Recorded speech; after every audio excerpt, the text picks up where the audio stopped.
bringing you great conversations from all around the world with celebrity friends and special guests.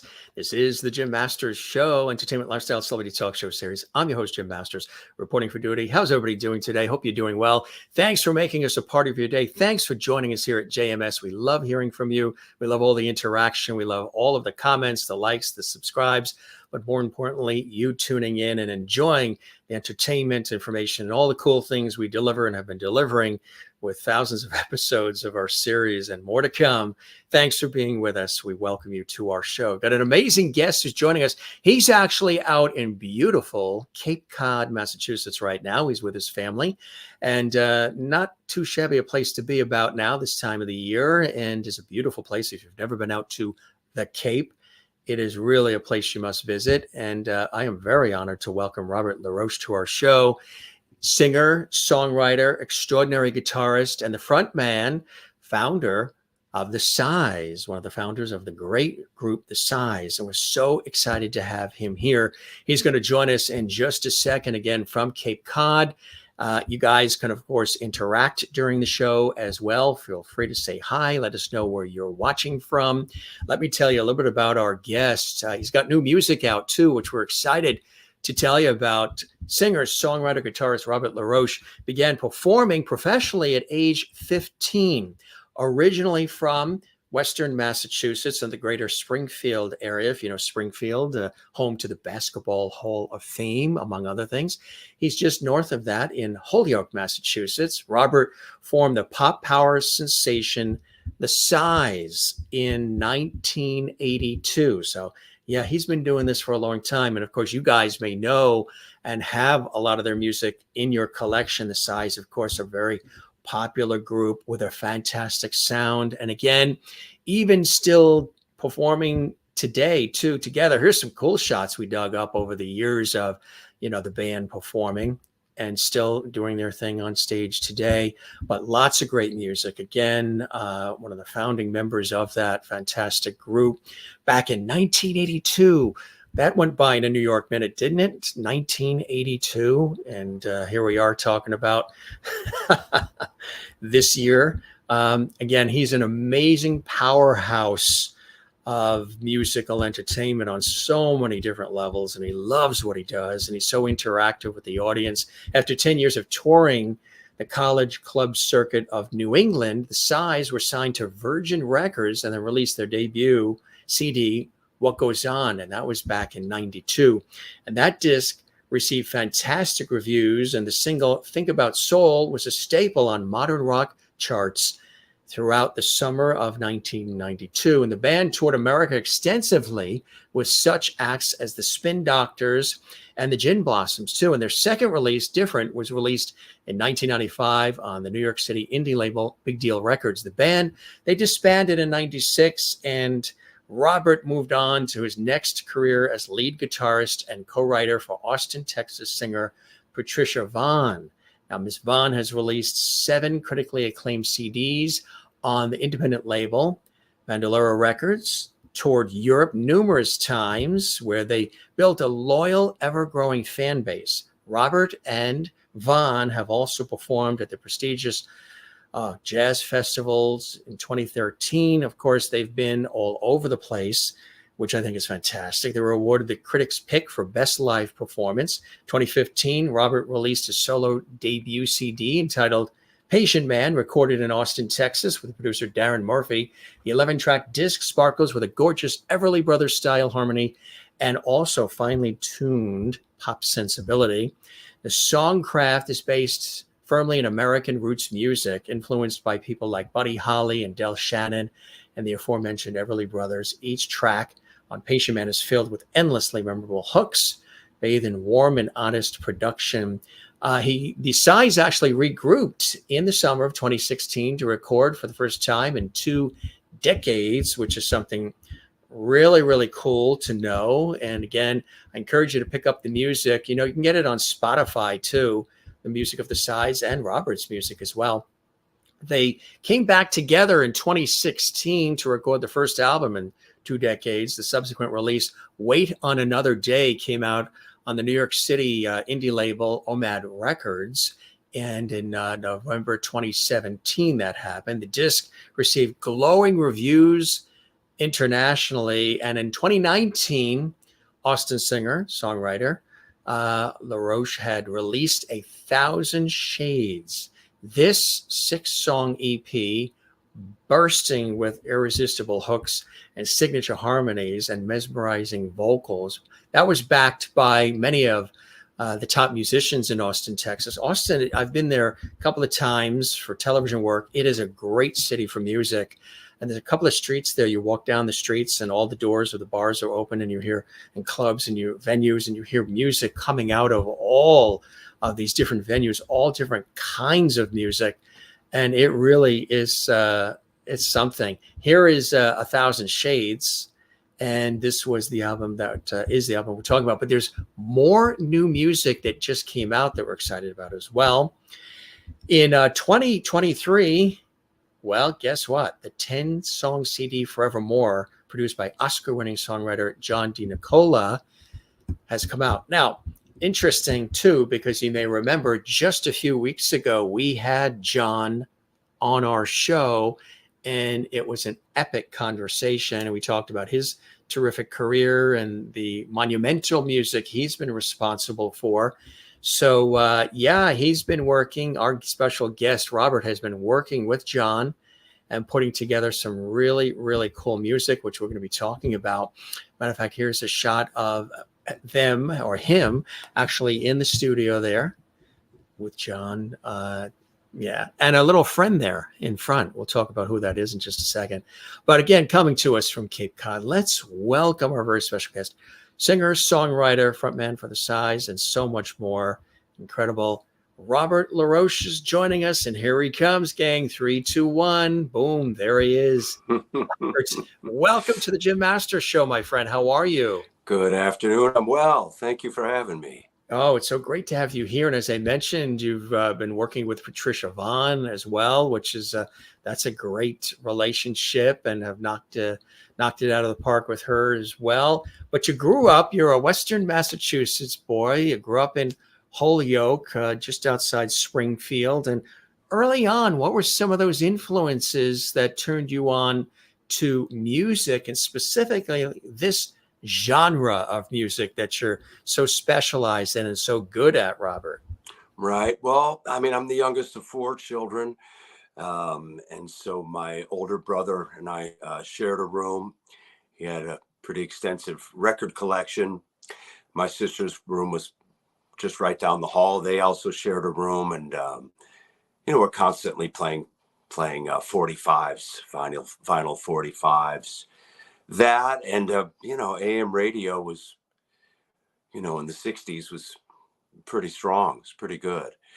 So I just absorbed it all, and my brother was a good piano player, or still is a good piano player. And so there was music in the house all the time. And, my sister wound up taking guitar lessons. She's, I think, 7 years older than me, my oldest sister, and she kind of let me tag along.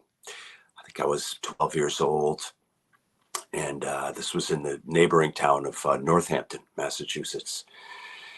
Yeah, so I started taking a couple of lessons, and then I kind of decided that, I wanted to teach myself. At the time, that probably, I don't know what made me do that. I was rebellious, I guess, a little bit. And well, that's exactly what I did, though. I wound up teaching myself how to play.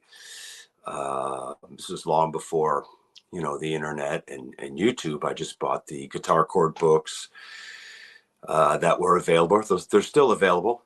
They literally show you where to put your fingers to, make a C chord or an E minor. And I had a pretty good ear. I was lucky, and it didn't happen overnight. It took a couple of years, but by the time I was about 14, I could at least make my way around the fingerboard of a guitar. So that's kind of how it got rolling. I mentioned that Buddy Holly and the Everly Brothers and others have been great influences for you. Who are some others that you've always enjoyed the work of and who've inspired you along the way too, Robert? Yeah, sure. I mean, there was a good club scene. There still is a good club scene in Western Mass. Um, so when I was starting to, sort of would have been about 82 when the Size started playing their first club dates. I was 18 years old, and I was the oldest in the band at that time. It was funny, and there was some local bands that were. One of them was called the Elevators. They were on Arista Records, and they really knocked our socks off. They were, you can find their music on YouTube. It's really fantastic. And there was a band called the Cardiac Kids. They were actually from my hometown, Holyoke. Yeah, there were several others at this time. Those two come to mind immediately. We're going back a few years. You're right, huh? 42 years. And but anyway, you could go and see them. You could go and see them in playing clubs. I want to say, I can't remember exactly, but I think right around that time they changed the age from 18 to 21, right around the early 80s. Yeah, for alcohol consumption and also to get into the door to see these groups. So, I had a friend who helped me with a fake ID of a brother, and that said I was ridiculously older than I was. It was like 23 or 4 years old. And, the doorman kind of knew. He's like, okay, sure, come on in. And so we got to see NRBQ. We're a big regional, nationally and internationally known band, but extremely big regional band, New England band, NRBQ. I saw them so many times, and the Stompers from Boston, the Neighborhoods. I mean, I could go on and on there.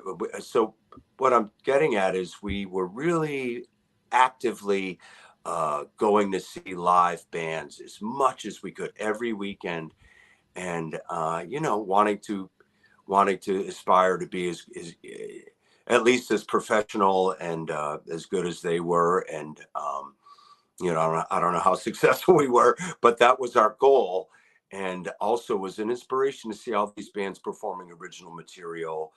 And we were just kids, and we didn't have too many original songs when we first started. Like any other young band, we were doing the Ramones and the Kinks and the Who. Pretty good covers. But we realized even then, in our teens, that we realized that if we wanted to, make a name for ourselves, we need to concentrate on songwriting, and we did, and it took quite some years to develop it to a level where record companies were taking interest in us. But it was just a learning process, and it was so much fun, of course. And looking back on it now, we were busy. We played a lot, and around New England, as you generously mentioned in your intro, there was a lot of colleges in that area, and so we did a lot of college gigs, a lot of club dates, and we just got a little better, and more popular, and so. And eventually we started going down to New York City, I guess in 89 and 90. And we started playing at a place called the China Club, which is long gone now. That was on 75th and Broadway. And it was a very famous club in those days.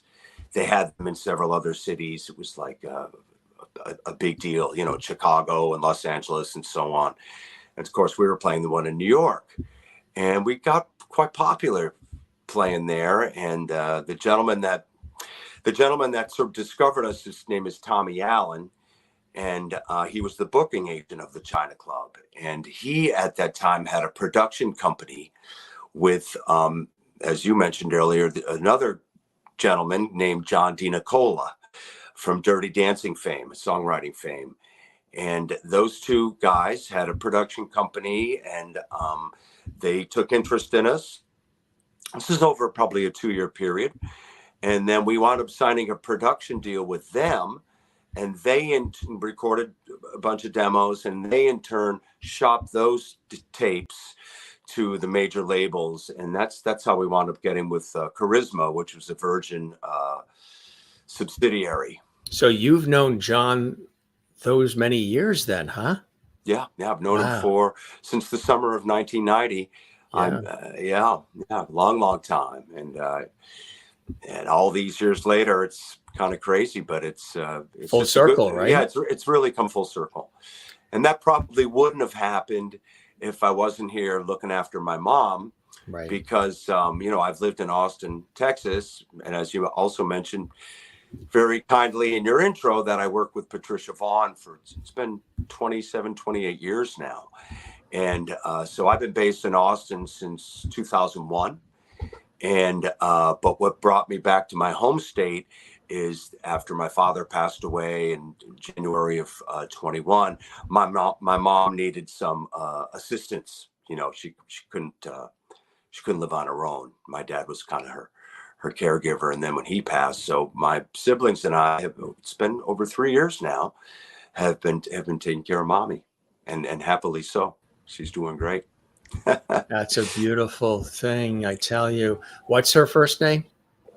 Constance, Love to but Constance. but Yeah. everybody calls her Connie. Connie, Yeah, right. that's Yeah. the nickname. Yeah, she's Like the famous actress Constance Ford, who was called Connie oh, as well. Yeah. that's right. That's a good Yeah. one. You That's a don't good hear one. that name a lot, Constance, or those kinds of names, right? Those are Yeah, great names. those are old stuff from a different time, I think. What is she like? How do you describe her? She's unfailingly pleasant.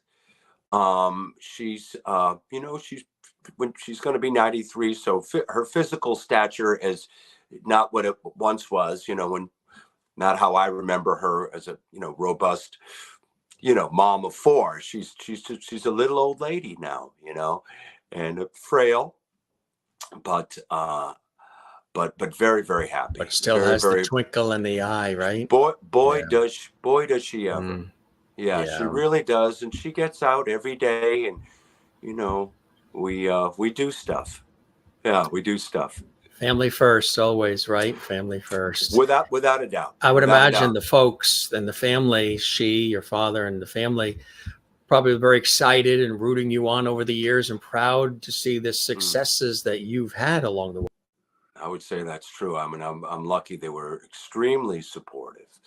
And when we were younger, we were coming home at 4 in the morning, 5 in the morning. We were looking back on it, I cannot say we had a lot of discipline. We partied hard, and I'm sure we caused a lot of stress back in those days. But yeah, they did support us unconditionally. Absolutely. Was the guitar the very first instrument you picked up? It's amazing because, I'll talk to a lot of people who are known for a certain instrument that they've Right. mastered, and Hmm. they'll say something like, Jim, actually, no, the very first instrument that I took in school was the clarinet or the Right. flute or the I this or the see. that. For me, in school, it was the violin. I took the Oh, violin, wow. which was an Okay. interesting one to try to master. First Yes. off, you're starting with or Yeah. Yeah. and Yeah. then moved on to guitar and other things. But was the guitar the love of your life first? Yeah. It absolutely was. I went to in Holyoke. I went to Catholic school, Our Lady of Perpetual Help, which is a great institution. It's no longer there, and through from kindergarten to eighth grade, and of course, we were taught by the nuns, and they would have folk masses, and these clergy women, these nuns, uh, played acoustic guitars, and so it was really a trip to because there was a certain amount of discipline. You had to behave and pay attention, and we actually got a quite good education, I think, looking back on it. And but then on church day, on Sundays or Saturday evenings, late afternoons, it would be these folk masses, and the very same nuns who taught us and kept us in line were up there singing, Our Father who art in heaven, hallowed be thy name, playing guitar. And this is 5, 6, 7 years old. This had a big influence on me. I said, that sound, I'm pretty sure it wasn't, looking back, I'm sure they were just at a podium with one microphone, but it picked, when in the church, it's going to sound good anyway. So they picked up the one mic, picked up their voice and the guitar. And I was absolutely hooked on that. I still remember a lot of those songs. It's So funny. that had a big, important, the faith-based had a real impact on you early on, huh? I mean, The music, the songs, I yeah, would have to honestly say the music probably probably had more more of an than the influence on me message. than the religious stuff. But I'm not knocking that. I'm sure some positivity came out of that as well. But it was the music that really got my attention, to be honest. So the name, the size, how did you come up with the name of the group? Hmm. And what is that tied to anything specific? People will I probably mean, find that interesting. right. It's we were young guys. Like I said, I was 18. I was the oldest. Guys were 15 and 16, I think. It was a trio then, and we wanted to record and release a record. It would have been a vinyl 45 in those days, and so we're kind of more thinking about, oh, what are we going to call our record label? And I think I came up with Relief Records, and which it wound up being, and then the little pun on words, Sigh of Relief. Oh, let's call the band The Sighs. That's sort of my loose recollection. This is a long time ago. I can't say that I'm 100% right, but I think it's pretty close to the truth. What's really cool is the love affair people have had, and the fact that you guys talk about full circle. You've come back to perform again and continue. Yeah. What was that like? Because that's not always something that bands do. Once they move on to their solo careers or other opportunities. Some go into movies, television, some just retire and they sell insurance, whatever they're doing. What was it about wanting to reunite and reignite? Right. Well, the we had our guitar. We're scattered around the country right now, the four of us, and our guitar player Matthew Cullen lives in Iowa, and he actually discovered a box of. We used to have a band house way back in the day, 89 through, I don't know, 94, 95, and we had a studio in the basement, like an 8-track studio, where we would demo songs, and we demoed a lot of songs. That was also our rehearsal space. And so he kind of unearthed those tapes when he was cleaning out his studio, and he listened to them, and he said, "Man, there's a lot of good songs on here that didn't make the first couple of records." And he sent them to our old friend and producer John DiNicola, and he said, "There's some good material here. We should record this stuff." This is at his studio and John DiNicola's studio in upstate New York. So it was a kind of gradual process, and then everybody, it had been so long, I wrote or co-wrote a lot of those songs. I barely remember them. And, of course, after a couple of few listens, I'm like, oh yeah. Okay. Now I remember that melody and remember the chord changes and so on. Cause it had been quite some years. So eventually we all agreed, yeah, that would be fun. We did it for that reason, because it would be fun.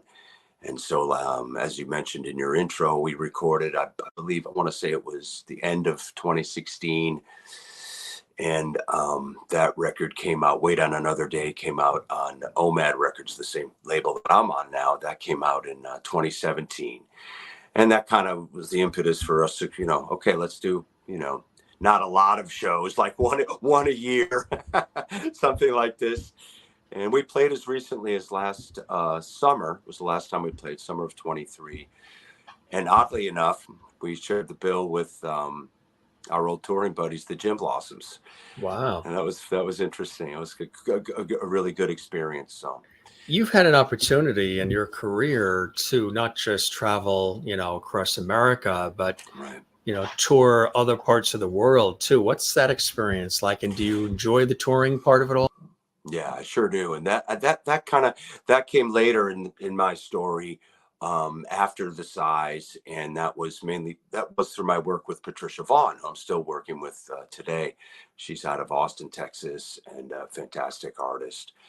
And so her and I are songwriting partners, and I'm her, sort of right hand lead guitar player and co-writer for a long time. And so we always wanted to test the waters over in Europe, because we had other friends that were doing that, and we thought, that sounds really interesting. And we decided kind of early on, rather than, okay, regionally we were playing around Texas, and such a big state, so you can go play in Lubbock or Dallas or Houston, San Antonio, San Angelo. It's a big place. But we also realized that you're looking at 12, 13, 14-hour drives if you want to go play in Oklahoma City or in Louisiana or so. And so I think we made a conscious decision. Let's concentrate. Let's focus on Europe, and where you can drive through 2 or 3 countries in 15 hours and experience different cultures and different audiences. And we started going over in 2004. It was a wonderful guy named Michael Norton. He's in heaven now. He's since passed away. He was a great guy, a good friend of mine. And he was our first manager, and he had some contacts over there. And then, we just started at the bottom, really playing sort of, not the best place, not the best clubs in Europe, but and then, a couple of tours later, better and better and better. And now all these tours later, many tours, we're playing the A-list venues and having a great time. We've been everywhere. How did you and Patricia Vonne meet? How did that connection happen? And what's it like playing with her and playing off her and that sort of relationship? Well, we have a really excellent stage presence together. There's a real spark. There's a real energy there. It's palpable. It's visible, and the audience, I think, it's in our experience, what the feedback we get from the audience is they get really excited by that. There's but I actually met her the same evening I met John Dean Cola. It was July 17th, 1990, at the China Club. She was working there at that time. She was working at the China Club, and the Size were performing there, and she really caught her ear. She couldn't see the band where she was working at. I think she was quite young. I think 18 or 19 years old or something like this. It's going back now quite a few years. A couple of years, right? Yeah. So she couldn't see the band, but she heard it, and she really loved the music. And then, of course, we met afterwards, and we had a long-standing personal relationship for many years. And now it's a deep friendship and a wonderful business music partnership, I guess you could say. Yeah, that's really great. How do you describe the sound for folks that haven't heard Patricia and you perform together? Right. How do you describe that sound? It's kind of Tex-Mex roots rock and roll. She's also a fine guitar player, and she plays acoustic guitar, and I'm playing electric. And but it's Tex-Mex, meaning it's because she's Latina, so it's a bilingual show. It's in English, and it's mostly English. I'd say 70-30 split English and Spanish, and it's really indigenous to her heritage and her roots, where she's from San Antonio. Big family, not as big as your mom, not 16 kids, but 10, a family of 10, where music was also very prevalent in the home. And so it's definitely got a Texas identity to it. And it's a wonderful gig. I've been doing it for, I think, 28 years now. And has it been that long? Wow. It's been that long. Imagine our first show was, I want to say 97 or 98, was at CBGB in New York City. Sure. Which is, of course, long gone. And because we started the band in New York, I was living after the Size disbanded. I was living in New York City for a long time, and that's where Patricia and I met at the China Club. Same night I met John D. Nicola. Of course, it was took another 4 years till I actually moved down there. But Patricia and I started her band together in the late 90s, and we're doing, really, things were going quite well for us in New York. And but we wound up applying for and being accepted to a music festival that I didn't know about in Austin, which is called South by Southwest. Mm-hmm. And of course I know about it now. And we were accepted. This would have been 1999. And I'd never been to Texas. And so the 5-piece New York band flew down. And of course, she's from San Antonio. She knew her way around Austin and everything. And, it was March, so it was cold and not so great in the Northeast. It was snowy and that kind of dirty end of the winter snow, dreary. And we went down there, and there's palm trees, and there's 75, 80 degrees. And like you had mentioned earlier, music everywhere, so many clubs. And so we actually had a very, very good show and a successful show. And Patricia at that time was, had already been in New York for quite much longer than I had. And she was a little bit homesick. And we just got into a conversation like, this might be, we might want to think about relocating down here. And it took another couple of years, but we came down in 2001, and we're still there. Still there. It's the live music capital of the world. That's how they build themselves, and it's hard to disagree with that. Nashville, I guess, might have an opinion on that, but they're both great music towns. It's really amazing. It's grown exponentially, hasn't it? And there's a particular street I remember visiting when we were on a TV shoot. We had some downtime. There's a street where all of the venues and the bars and clubs, everything was. All the doors were open. And as you were walking down the street, you heard all of these different flavors and sounds musically. And it was really something interesting. Yeah, you're talking about 6th Street. Yeah, 6th. And South Congress is another hot spot. And there's a place called the Continental Club there that is legendary and, pretty fantastic. There's a lot of good clubs in Austin. There's a lot of good clubs. So Antone's is a legendary place. The Saxon Pub. Yeah, it can go on and on. Yeah. That's great. It's great for live music. It's like anywhere that any music scene. It's extremely competitive. It's not a cakewalk. You really gotta make an effort to, get booked into these venues, and that's not easy in itself. But once you can get in, and you're probably going to get a Sunday night or a Monday night at midnight, and you're not going to get a weekend slot necessarily. And then not right away, right? No, for sure not. And then it's time for you to call out all your friends and tip the staff well. Very important. I've learned that at a very young age. Like, if you're playing you're playing a club that you would like to associate yourself with, and you have 15 people in a place that holds 200, you better be tipping the bartender and the servers really good, because and the soundmen or soundwomen, sound person, you want to be really good because they're part of the team also. So exude positivity and even though you may have a slow night that first Sunday night, you may get asked back. That's been my experience. I learned that really quite early on. Which is the key, right? I think so. Some people, they prefer their work in the studio. Some people prefer being out amongst the people, the fans, the supporters, and being on stage. Do you have a preference, or do you like all of it? I like it all. I like all of it. I love the recording process. I like spending hours trying different guitars, different amplifiers, getting, the perfect sound for that song. I'm very comfortable in the studio, but I'm equally comfortable performing on stage. I love it.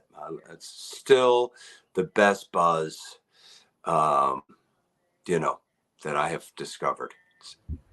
It's exciting. There's something about that instant feedback from the audience, right? When you're performing and they're right there and they're cheering you on and they're into the song, and a lot of people even know the words and they're singing along too, which is kind of cool, right? 100%.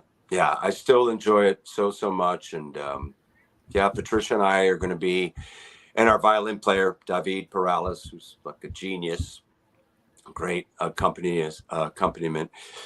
We'll be in Los Angeles. We're going to be doing like an LA run. We haven't been out there in quite some years, so we've got some shows coming up in Los Angeles the beginning of August, including the legendary Mint. I've never played the Mint before, and that's been there since 1937. I mean, everyone's played there, but I haven't, and we're going to change that. I'll be performing there with Patricia on what's the date? Saturday, the 10th of August. And so we just keep going forward, and we're also going to be back in Europe for a 25-date tour of Europe in the fall. So it just keeps going, just keeps rolling and rolling. I'm working on a new record now of my solo stuff with John DiNicola, my friend and producer. I think we got about half of it, almost half done, and that won't come out until the fall of 2015. Then I'll be back on tour in Europe with my acoustic trio show. So, it's just, it doesn't stop. I think this is a shot of you. Actually, you were at John's here. Yeah, that's not so long ago, actually. That must have been. And you've got there's a furry friend there admiring. Oh yeah, that's one of John's dogs. That's Fanny. Yeah. She's just the sweetest thing, and she likes to come in the studio and hang out with us. She's absolutely darling. Yeah, that wasn't taken that long ago. So that's there too, right? Yeah, that was last week. Last week, yeah. Yeah, recording. He's got a beautiful. It's like we were at a play that Anson Williams' wife, Sharon McHarry, who's a brilliant writer. Aronson, of course, was Potsy on Happy Days. That's right. So his wife is a wonderful writer, and they put on a fabulous play called Crazy Mama about Sharon's mother. And the actress Lee Purcell was the person who, it was a one-woman show, and she played like 14 different parts. But they did it in that building that's right there in that fabulous venue that's on the grounds of Woodstock. Okay. In New York, which isn't too far, John said, from sort of the area where his house and recording barn and everything is, huh? Yeah, that's in the Catskill Mountains, and tucked away nicely, and it's beautiful. It's absolutely serene and beautiful, and there's no distractions, for recording. You really focused on the work. Exactly right. When you're there, yeah, it's amazing. You guys have known each other, decades, and you've come together to record some great music. Here's another one. We talked about this one too. Oh yeah. This was a great one to be a part of, huh? Well, thank you, man. Yeah. Thank you. Yeah, that that's another excellent producer. John DiNicola is fantastic, and I've been lucky to work with the gentleman that produced this record and my first record, Patient Man. A fella named Darren Murphy, who's a great personal friend, and also a great artist in his own right, and a multi-instrumentalist. And he produced that at his studio in Austin. I want to say that was 2019. And there's some good songs on there. I'm not of course, I'm not objective. It's up to the listener to decide. It's there's songs that I'm happy with and that I'm still performing live. And then, of course, there's Forevermore, which is another really fantastic one. Congratulations on this. Tell us about this one. Right. Well, that's my new record. Actually, it hadn't been out that long. It came out in September. And so that's my latest release. And this was recorded in the Catskill Mountains in upstate New York for OMAD Records, OMAD. That's John DiNicola's boutique label. That's right. It stands for Ordinary Madness. And, And this was an absolute joy because we started recording this during COVID. And like I mentioned earlier in the interview, I've been taking care of, looking after, however you want to word it, keeping an eye on my 92-year-old mom, make sure she's safe and has everything she needs here in Cape Cod. So, I have an apartment in Austin, and my car is in Austin, and I get my mail in Austin. I'm still an Austin resident, but I have been spending, a great deal of time up here caring for mom. And so that started those recording sessions with John DiNicola, that started during the pandemic. And I think at that time we had reconnected, and mainly because of our close proximity to each other, rather than being 2,000 miles away in Texas. I was, a 6-hour drive, which is doable. And so he was generous enough to say, hey, why don't you, if you can get a break from the caregiving role that you're doing with your mom. And of course, my siblings have helped me with that. They want to see me continue, and they've been supportive. So yeah, I just went up, and he's like, do you have any songs? I said, man, I got a backlog of songs. So we started recording 2 or 3 songs, and I would go up and record my acoustic guitars and vocals and electric guitars, and then by and large, my contribution to the songs, other than writing them and performing them, were done. And then he would just kind of run with it, and I'd come back to where I am now in Cape Cod, and he's a multi-instrumentalist, so he'd lay bass track and some guitars and lots of really cool B3 organ parts. That was new. That's something we hadn't really used before, and we did on this record. So, and then I would get my size buddies, Tom Borowski and Tommy Pluta, are both really excellent drummers. So yeah, I just had friends, some old New York friends. I have a wonderful guy, John Leon, who's a really out of the box, left of center pedal steel player.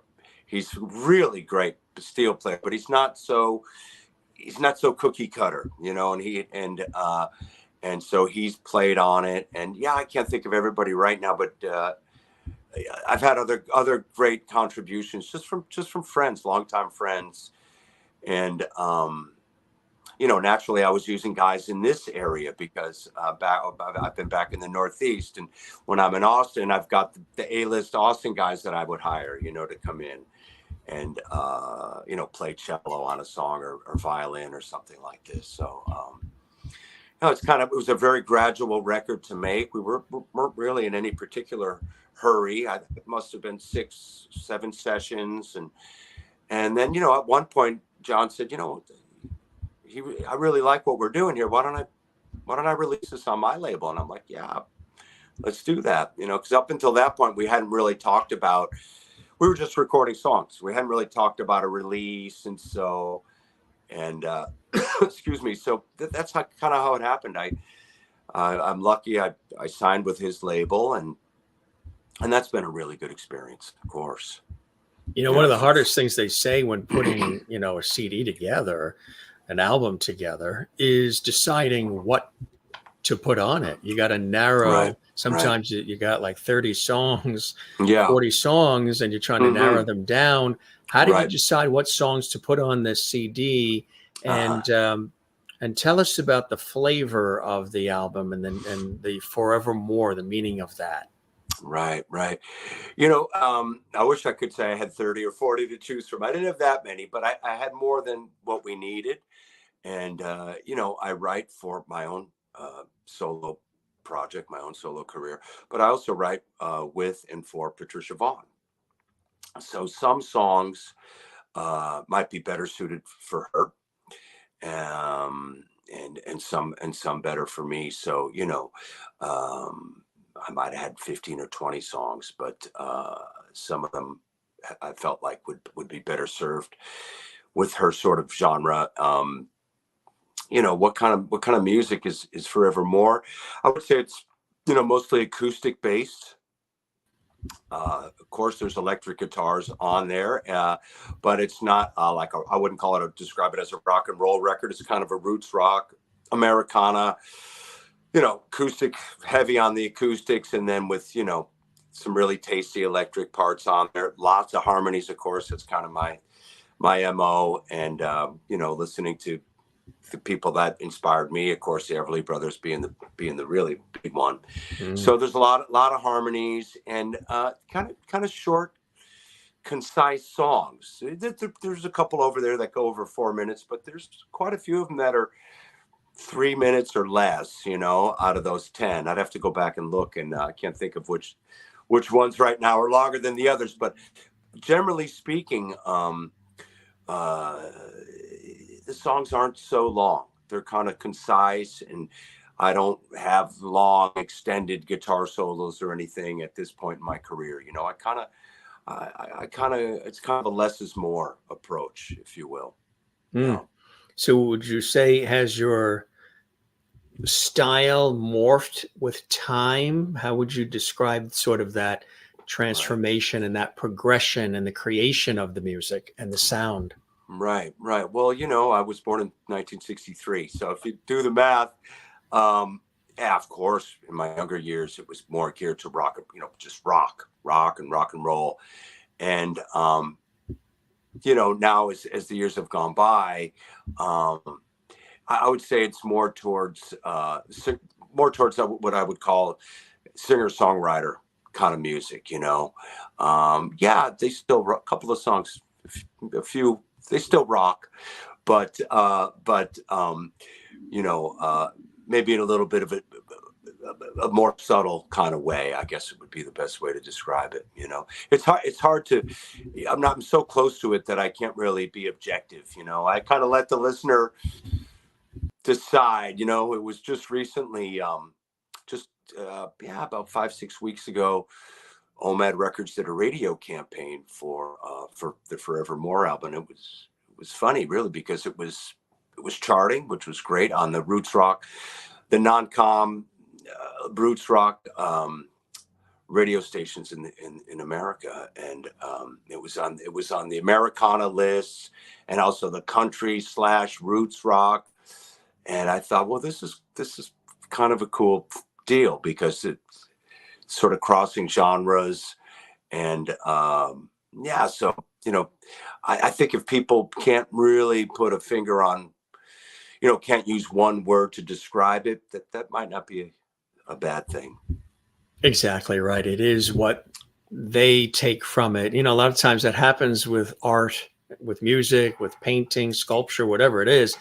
The artist has their thought as far as what their vision or message is that they want to get across, the vibe they want to get across. But oftentimes then people take elements of that and they make it their own. They attach it to their own lives and their own memories and their own feelings and influences. Normally you're surrounded by lots of beauties around you, lots of great guitars.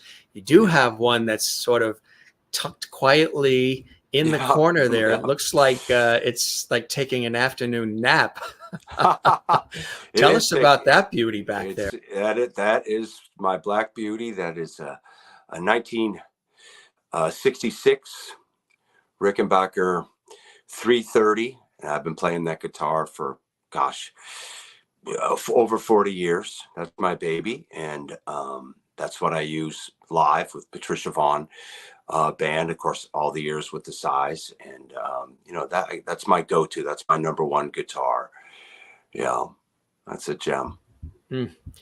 How much do you enjoy the songwriting as much as performing it, being the fabulous guitarist, being a singer as well? How do you, where do you see that fitting in? Is that something that you always have enjoyed doing? It is. It is. And, at the beginning, back in the early 80s, I was, like most young guys,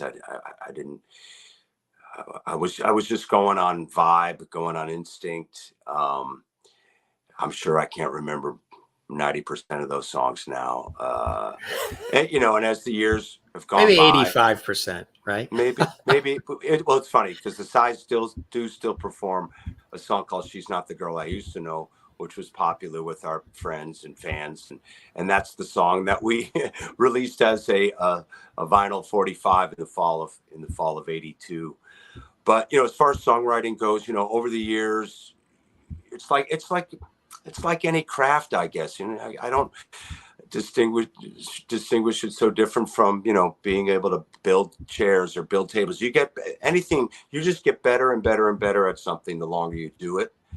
And so it took some time to get to a place where I felt like I can look back on as you were kind enough to mention my 4 solo records, the current one and the 3 previous.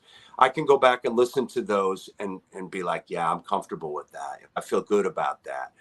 I don't know if I would say that about my entire career, songs that were 40 something years old. Probably not. There's probably some stuff that sounds like it was written by an 18-year-old schoolboy. And that's fine, because that's exactly what it was at the time. Exactly, but, right. Yeah, And and look at that's the fine. music that somebody like a Bruno Mars penned in his young age too. Right, That that's right. took off. You know what I mean? It's Yeah, sure. The affinity for the size too. Why do you think that's still that there is a pretty good fan base? They love the music. They've been following for years. Right. Why do you think that is? And do you have a song or two that is your personal favorite from the period of the size that stands out for you? I haven't thought about that in a while. It was a niche kind of music. It was like pop, described, I guess, as power pop by the music writers. And it was produced by a gentleman named Ed Stasium, who was really an unbelievable, fantastic producer. Ramones, and did all the Ramones, and we were big Ramones fans. And Smithereens, Living Color, Jeff Healey, Soul Asylum, on and on and on. His first project was engineering Midnight Train to Georgia, Gladys Knight and the Pips. I love that song. So, I mean, we were lucky. We had a really dynamite producer, the size I'm talking about, and that What Goes On, the Virgin album we did. And it was recorded at A&M Studios in Hollywood. We were living in LA for, I think, 3 or 4 months, recording at A&M Studios. I mean, we had the best of everything. Looking back on it now, all these years later. At the time, I don't know how much I understood what was happening. I was just like, oh, we're going to LA to record. Oh, great. Okay. They're going to put us up in a condominium with a gym and a hot tub, and we get to record at A&M. Oh, yeah. It seemed normal. Looking back on it now, it really was not. And we were very fortunate. So the reason I mention all that stuff is it made for a really good product. It made for a really good sounding record. And I think that might have had something to do with, in those days, the radio programmers, because they're inundated with new stuff. Yeah. And they chose a song called Think About Soul. We didn't choose it. I guess the label must have been the label sort of pitching it to them. And that song got picked up on a lot of radio stations. And so, but my favorite song from that album, I guess, would be a song called Diamonds in Blue, which I wrote with Tommy Pluta, my pal, longtime bestie from the Size. And yeah, there's a few other ones I like there, but I guess if I had to name one, it would be a song called Diamonds in Blue. It's funny, really. That song got played a lot in Florida, and I remember this was summer of '92. We're talking about 32 years ago, and the record label said, "You got to get down. We got to get you down to Florida. They're playing your song down there. Let's go to Florida." And I remember we went to this gig. It was, it was a club, but I guess it was kind of had like a leftover from the disco era or something. There was a ball going with the lights, and and they misspelled the name of they had a big old billboard, but instead of SIGHS, it was WZYX, whatever the station was, I don't remember. Welcome's the Size, SIZE, and we're kind of like, yeah, this might going to be a rough night here. We don't know what's going. You never know. There's a million stories like that. If I had a pot of espresso and got my brain in overdrive, I could probably think of. There's so many stories from those days, and when traveling and on touring and just all of the things that happen, people don't realize what it takes to pull it all off. There's a lot of crazy stuff that goes on behind the scenes to make it all happen, right?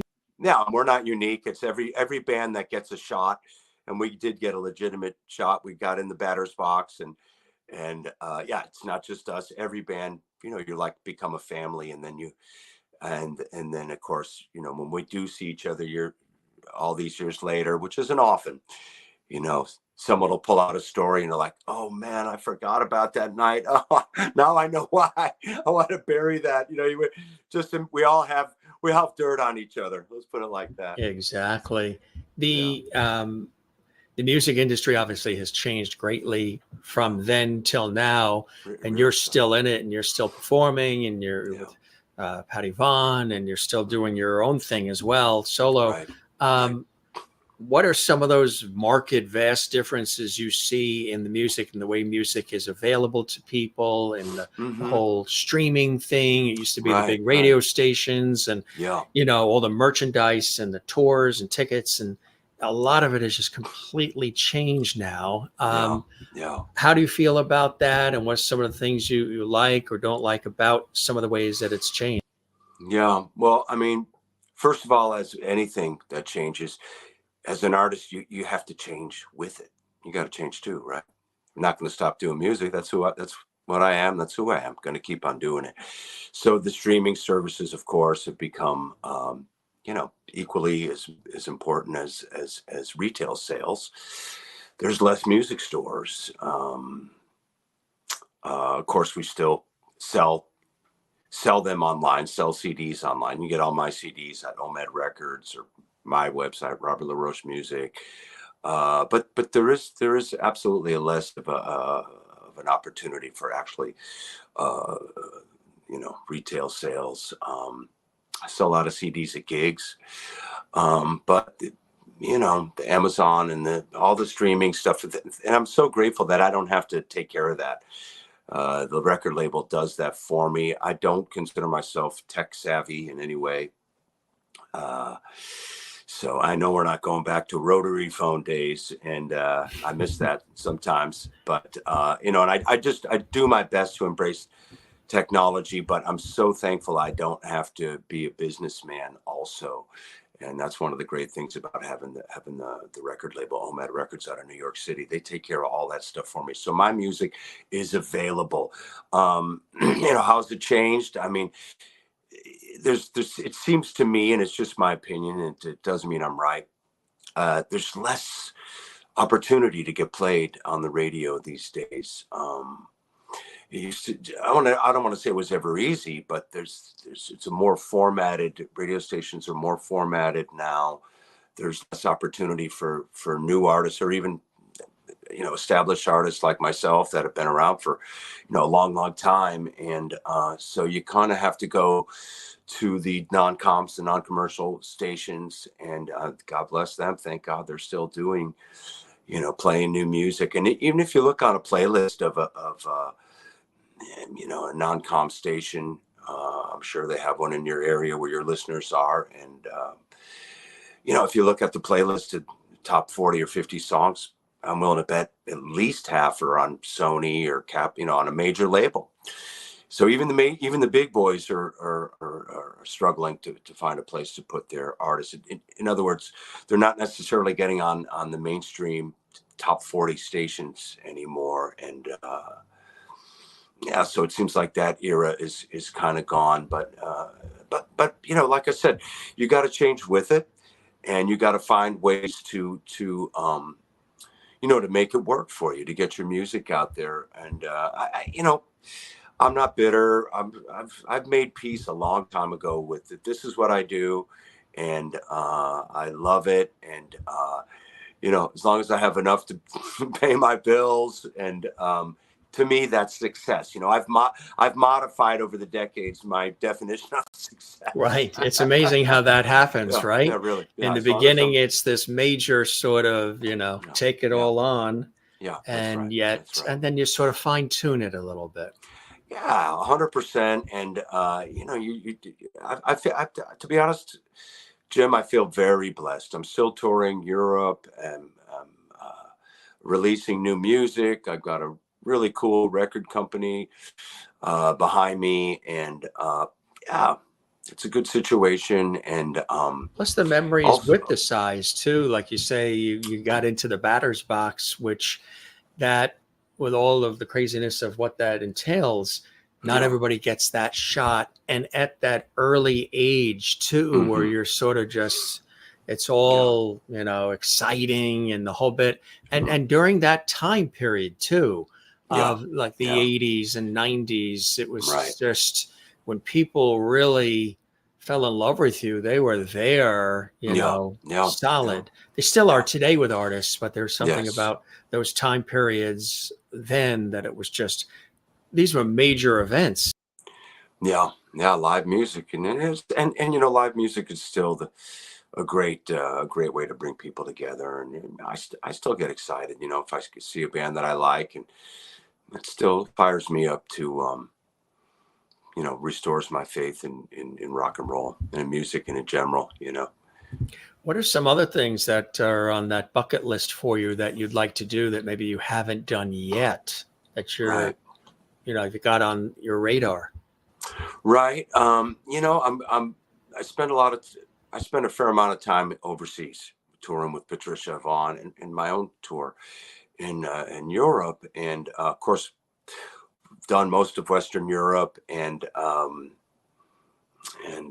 predominantly these last few years, predominantly, for some reason, we've gotten popular in the more Germanic speaking countries: Germany, Austria, Switzerland, and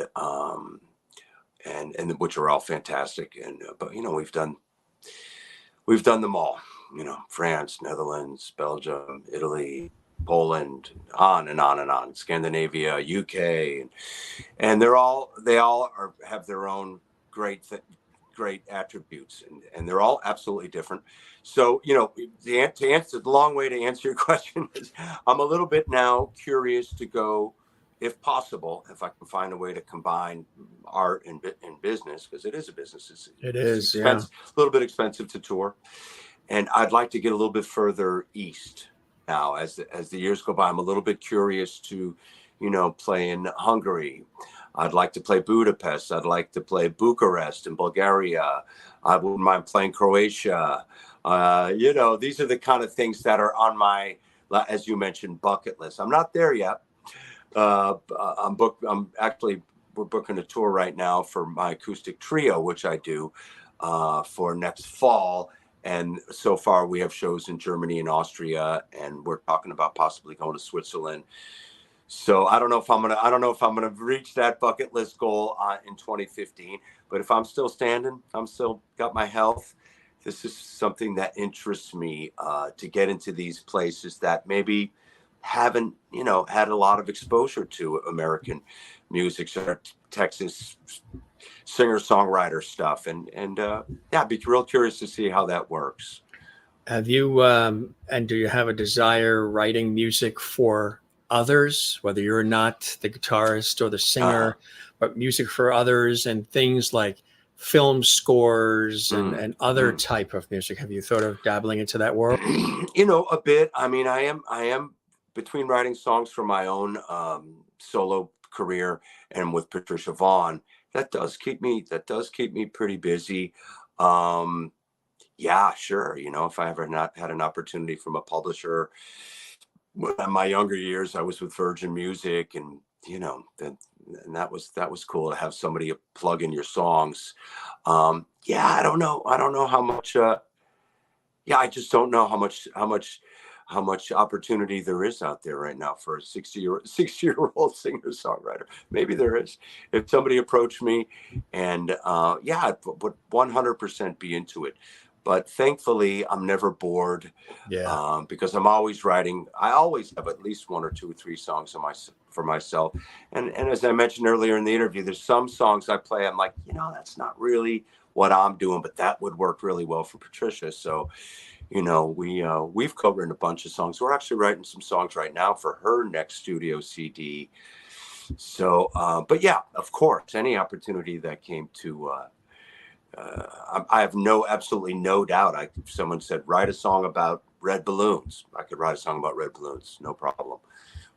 I don't know how which is good it would cool. be, but I'm sure I could do. I'm sure I could do it. I'm sure I could. It's a craft, Songwriting's a craft, It and is. It is. you know, Absolutely. yeah. Being a Massachusetts guy, have you ever been to Tanglewood? I think I was there as a kid. I think my folks brought me there as a kid, Yeah. Yeah. but that's hazy at best. That's would have been the early '70s.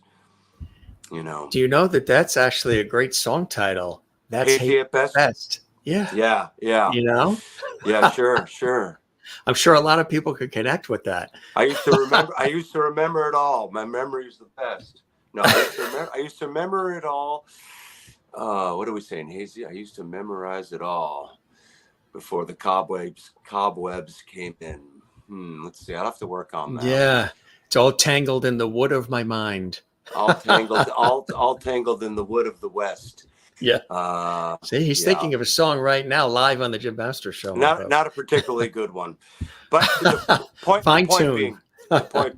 being, it's about finding good music that is pleasing to you first of all, and making a good story with words that rhyme.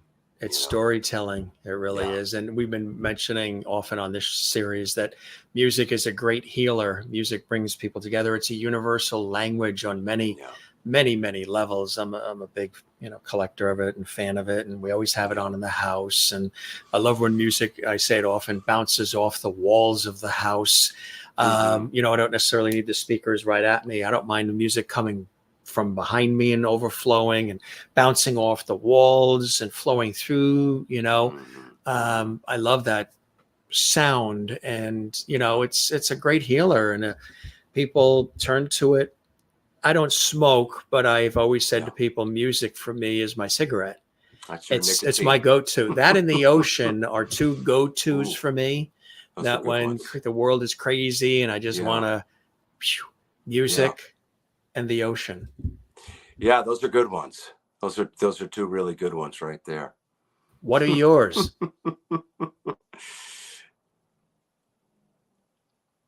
What are your two? Or do you have more than one? What's your go-to? How do you counter the craziness of life? What are your go-tos? Well, I like to stay fit, physically fit. I like to hit the gym as often as I can. Not so much because I want to look like Popeye, but of course it has benefits for your body, and it's great for performing because you still have stamina on stage. This is I've always physically demanding. Yes, and it should be, and you should make a show. You should, as the Germans say, mach Schau. People don't want to spend $25 or $30 and you're sitting there finger picking on a bar stool. I mean, unless that's what you do. And if that's what your fans understand, that's what they're getting. With my show or Patricia Vonne's show, we are moving. It's an active show, and people want to be entertained. And I don't personally want to go to a concert and then the guy that's walking on stage looks like he's going to go walk his dog. I want to be wowed before the first chord is hit. I want to look at them and go, something's going on here, because that's how it was for me going to see bands when I was younger. I'd be like, yeah, there's an energy, there's a vibe here. These guys have just walked out there. They're dressed cool. They look great. And, they already kind of won you over before they even played a note. So that's kind of how I approach it with Patricia, and in my own solo work, dress to the nines, be fit. And so anyway, that, to answer your question, that's one of my outlets. I like to read also. And I like to listen to classical music, oddly enough. I listen to. I mean, I listen to. You're probably deeply listening to how it's put together, the instrumentation, the melodies, the arrangements. You're listening to it probably as pleasure, but also with a critical ear to hear the beauty within, because there's beauty within all music, right? Yeah, sure. These guys were unbelievable. Imagine, I'm writing songs for guitars, bass, and drums and keyboards. These guys are writing for 40, 50 people. You know, I it's a mean, great sound too, is when you've had some of these releases that have come out from some of the orchestras and what have you, where they've done orchestral versions of pop songs, rock songs, standards, things of that nature, and just to hear the way that it's arranged and it transforms with that sort of bigger, bolder sound of the orchestra. It's kind of cool to hear, say, the Royal Philharmonic, London Symphony, or some of the ways that they've interpreted music in their way, but still kept it sort of true to form as best as they can. That's kind of a cool experimentation there. Yeah, I still like to read the newspaper. That's a dying. I don't want to say it's a dying thing, but hopefully it'll never. That's die. a cool thing. Yeah, absolutely. I love to read the 2 newspapers a day, and there's a certain time of day where, normally late afternoon. So probably after this interview, I'll get the newspapers read. And might even Boston Globe and it's the Boston, where I am now. It's the Boston Globe and the Cape Cod Times. The Cape Cod Times. So right. And I may doze off with mom on the couch. Hey, how beautiful is that, right? 5 or 10 minutes, and just to get recharged, because I cook for us. I'm a pretty good cook. Do you? I'm not great, but I'm a pretty good cook, and I love to cook. And that's another way. That's another outlet. So, and I cook for mom and I 6 nights a week. 1 night a week we might allow ourselves the luxury of whatever it is. What's on the menu? We have a foodie audience here. What's on the menu in Cape Cod tonight? Okay, so tonight I have some beautiful little thin steaks I'm going to pan fry. And I have some beautiful in-season corn on the cob. I'm gonna steam that. And I'm going to make French style potatoes, which is, my dad he actually was an excellent cook. I'm just pretty good. And this was the sort of French Canadian way, or maybe it goes back to France, where you take a russet potato, cut it up into maybe, 1/8 of an inch, 1/4 of an inch, blanch them, boil them, but not to where they're breaking up, where they're fork ready. And then you dump them into a strainer, put them under cold water for a minute or so, and then you've got your frying pan that you put on that same burner, and a rather large slab of butter. It's not a low cholesterol dish. Yeah. And, the French style of cooking. And then you place those potatoes and let them pan fry in butter. And this is incredible. Why didn't we bring the show to Cape Cod? I'm telling you, I don't know. How did this get arranged? We should be there. That sounds good. I don't know if it gets high marks from our doctors on the cholesterol, but we're not going to worry about that. Then you just go swim in the ocean right afterwards. That's right. Yeah. And then I'm guessing there might be something for a sweet tooth. Mom and I both have a sort of a insatiable sweet tooth, and that's a good thing. Yeah, it's funny, really. Simple pleasures. Yeah. Well, blessings to Constance. That talk about some of the things that are the go-tos. There's nothing like time with mom, time with family that really sort of brings it all back home, right? It brings it all back home. It balances everything. I mean, I'm absolutely blessed to have this time with my mom. Didn't know it was going to happen. Didn't know I was going to lose my dad. And when we did, my siblings and I, and she needs us. And that comes before anything. That comes first. And but I still get to be an artist, and still get to tour, I still get to release records, and we'll just go one day at a time. Maybe at some point there'll be some sort of a song about mom down the pike too. You never know. Right? Oh yeah, there already is. There's a song on Forevermore. Title track Forevermore is about my parents' 70 years love affair. And there's a great line about her: "You walk on like the queen you are, head held high above the stars." That's absolutely about her. And a new Christmas song. It's funny because OMAD Records is putting out a Christmas compilation this year. People love Christmas. Yeah. Really so do. I just wrote it. I just recorded just last week. I just recorded a song called It's So New that I'm trying to remember the title. On This Christmas Day. It's called On This Christmas Day, and that'll be on Nomad Records compilation. It's absolutely about mommy, absolutely about her. How cool is that? Yeah, I think it's pretty cool.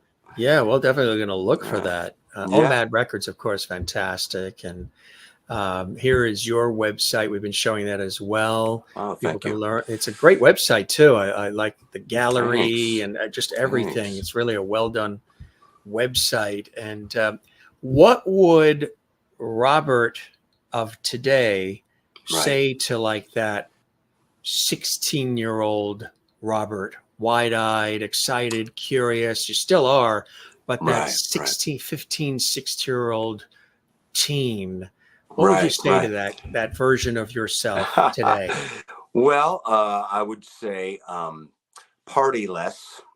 Don't you don't have to say yes to every beverage and substance that comes your way. So I would say reel it in on the partying. Be appreciative of every single opportunity that you have, and as much as to as much extent as you can, be easy to work with. You know, when I look back at it, I'm not sure how easy I was to work with all the time. I don't dwell on it. The past is the Did you past. I don't. demand a lot from yourself and others? Were you very exacting? I think so. I think so. And I also, I'm not sure how much I appreciated fully just how good things were going. You know, I'm just not sure that I did. As I said, I don't lay awake at night worrying about that. I don't get a redo. But since you did ask me, that's what I would say. Appreciate where you are. Appreciate your circumstances. Live for the day. You don't need to be up to 5 a.m, 5 nights a week, because you're probably not going to perform as well that night. And you don't need to abuse yourself as much as I may have in my youth. No, you came through the other side, and unbelievable. You're still here, and there's not everybody could say that, right? Not everybody could say that. I know guys that cannot say that are in heaven now, and you know, I could have been one of those too, and you know, I decided to make a change. I decided to ask for help, and I've been in a recovery program for years now, and a 12-step program, and it's absolutely saved my life. You know, I'm not going to go on a soapbox about recovery. It worked for me. And it's a one day at a time situation, and it's made my life so much better. If any of your listeners are watching this and they're struggling with drugs or alcohol, there is help out there. 100%. There is, absolutely, there is, and that's a beautiful statement and very inspiring too for anybody that's going through anything, because there are a lot of people going through a lot of different things. It seems now more than ever these days. So, Robert, this was really I know they say interviews, but I call them conversations, a really good free-flowing conversation. And congratulations on everything. And we look forward to hearing more of the music. And I encourage folks to go to all the downloading platforms, you know, the iTunes, the Spotify's, and everything else, to get the music from Robert and Patty Vonne and the Size. You know, you can go everywhere to get it all and have the entire trio of fantastic music. And of course, his website is a plethora, a treasure trove of great stuff as well. I hope the show met whatever expectations you had, my friend, and that you'll come back and see us again. I always tell all the guests we like to keep the proverbial porch light on for them. So we're going to keep the light on for you. And I hope you enjoyed the time with me as much as I have with you. Very much. It's always a good experience. And, you know, it's funny because it makes me kind of forces me to recall some of the stuff that happened over the years, you know. And yeah, I enjoyed being with you very much. I'm grateful. Thank you. Pleasure is all mine. We tried to make it easy and comfortable and warm and nothing too crazy. And the viewers, of course, love it. And we appreciate all of their comments and their support as well. You be well, my friend, and come see us again, and maybe bring Patty with you as well. It'd be great to have her as a guest, and anybody else you think of. And best to the family and to wonderful Constance. We send our Yeah, love I'm gonna get. to mom. I'm about to get busy in the kitchen. She likes to eat around 6. It usually takes me about an hour from start to finish. Cool. And it's great to be with you. I'm grateful. Thank you. Pleasure's all mine. Best of luck with everything, and come see us again, Robert. Okay. All the best, sir. You be well, my friend. Cheers. Adios. Adios. Cheers. Ciao. Robert LaRoche here on the show. He's going to go right into that kitchen. He's going to make food for mom. Sounded really good, those steaks, huh? I think we should have done this show out in Cape Cod. He's based in Texas. He's from Massachusetts, Holyoke, but he's based in Texas, of course, and he tours with and records with Patty Vonne, who's another brilliant artist, and he's been doing that.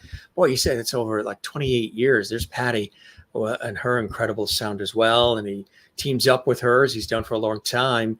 And yeah, make sure you check out their music as well. And of course, as I mentioned, the iconic group, The Size, which was put together, boy, this goes back to like 1982 when they first formed, which is amazing. He started when he was 15 professionally, and he formed the power pop sensation The Size in 1982, and the rest is history.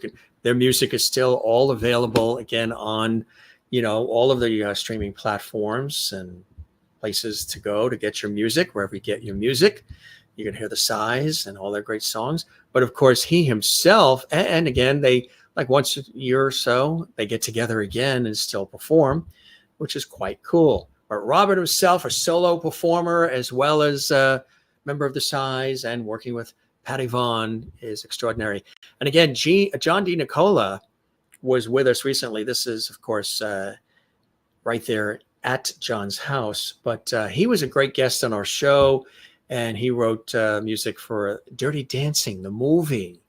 I've Had the Time of My Life. Great song, and so much more. We thank Robert for joining us. He came to us. He was at his mom's home, the family home in Cape Cod, Massachusetts, where she is.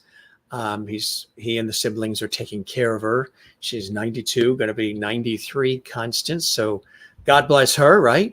And he wants to be with her and with their family out in the Cape. Beautiful place to be this time of the year, Cape Cod, Massachusetts.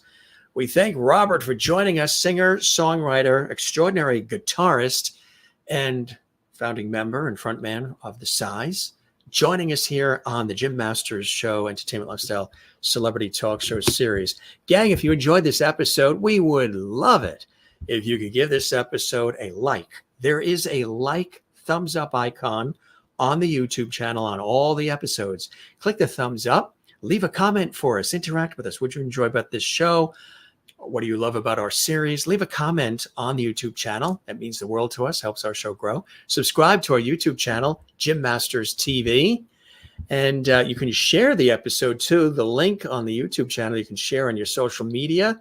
Spread the word about JMS as well. Thanks for all the great comments, all as we call here at JMS, the levity. We appreciate all your support, appreciate all the comments coming along here. It's nice to see everybody, and it's nice to see you. If this was your first time joining us here, we welcome you to the Jim Masters Show, Entertainment Lifestyle Celebrity Talk Show series, where all of these incredible celebrity guests and friends and so much more stop by. We always have a good time here at JMS for all of you. Don't forget to take care of one another, love one another, and don't forget to love yourself. And as I always say, we'll keep the porch light on for you as well. Come see us again. Join us on another episode. Don't forget, you can binge watch. There's hundreds and hundreds of episodes we have done with extraordinary guests from all different backgrounds who have been here. Check out some of those other episodes on our YouTube channel, Jim Masters TV.